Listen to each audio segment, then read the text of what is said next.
obvious reason, politics, the influence of the banks. The most disappointing thing where they didn't get the principle right was the too big to fail banks. Well, President Obama said no longer will that be allowed to happen, where the banks are too big to fail. Now, is that true? No. I mean, and that statement was, to me, the biggest disappointment, his overselling what had been accomplished. What we did in the bill is to say the government has more powers. But the issue isn't powers. If you're too big to fail, government will bail you out, and it will bail out the shareholders and the bondholders. Can the whole thing happen again?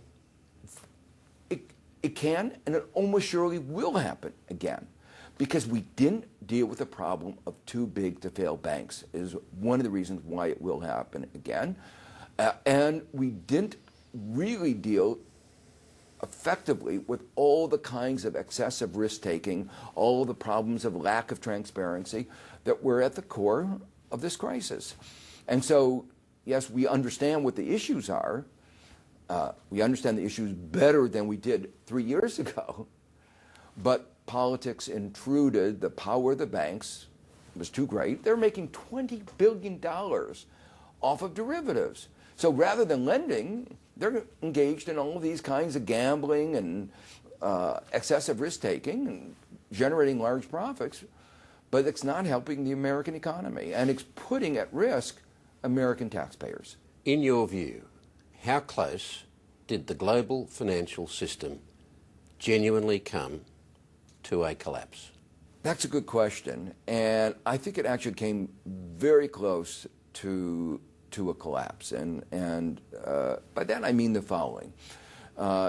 The various banks knew that they didn't know their own balance sheet. They had engaged in this off-balance sheet accounting, tricky accounting, deceptive accounting to deceive their shareholders, the regulators, tax authorities. But they were so successful that they couldn't tell what their... They didn't know themselves. They didn't know themselves. But that meant they knew that they couldn't know the position of any other firm. Now, for our financial system... What you're saying is that the entire financial system was flying blind. Exactly. And we saw that. I mean, one company, AIG, losing $180 billion, and that was the company that was providing the insurance to all the other companies. So what kept the system going was the belief that government would bail them out. Has President Obama run out of options to prevent a double dip if one is underway? For instance, is there any stomach within Congress for a second round of stimulus? I don't think so.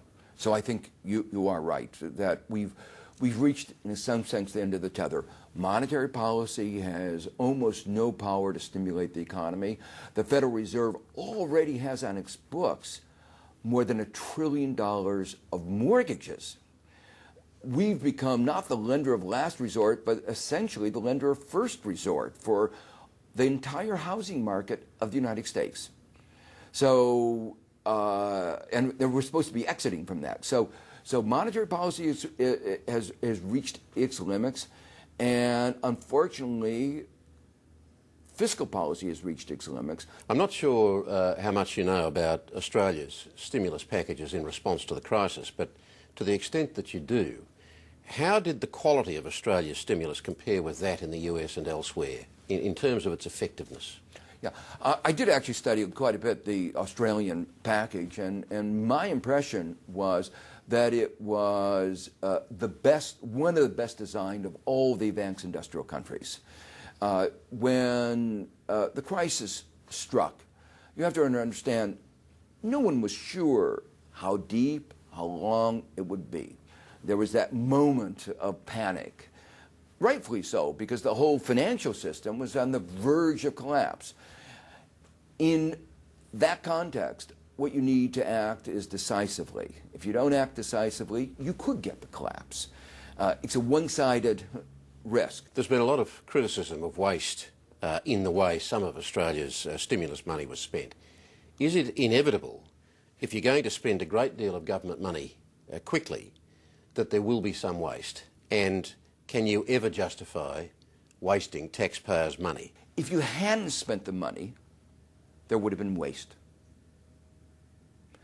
The waste would have been the fact that the economy would have been weak.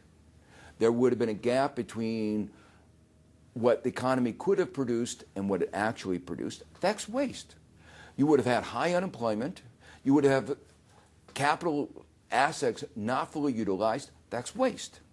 So your choice was one form of waste versus another form of waste. And so it's a judgment of what is the way to minimize the waste. No perfection here. And what your government did was exactly right. So Australia had the shortest and shallowest of the downturns of the advanced industrial countries. And your recovery actually preceded in some sense, China. So there's a sense in which you can't just say Australia recovered because of China. Your preventive action, you might say preemptive action, prevented the downturn while things got turned around in Asia, and they still have not gotten turned around in Europe and America. Joseph Stiglitz, thanks very much for talking with us. Thank you.